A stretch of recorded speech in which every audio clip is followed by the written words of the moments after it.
Hello guys, in this video I am going to show you how to set effects on the PUBG Mobile application. But first I just want to mention, don't forget to subscribe to my channel because at 10,000 subscribers I am going to show you my whole YouTube revenue statistics and growth strategy, how to make money online. Now let's jump into it. First of all, open the application on your phone.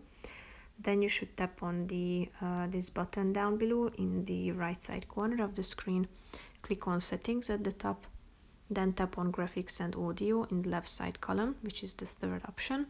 Then click on effects at the top, and here you can select the hit color, green, red or yellow. So tap on the relevant ones, and then you can set the damage color. You can select from 3 options, and as you scroll down you can set the PvE effects to red or green. This changes the color of the effect displayed when hitting monsters and being hit by monsters. So that's pretty much it for this video, guys. See you in the next one. Bye bye.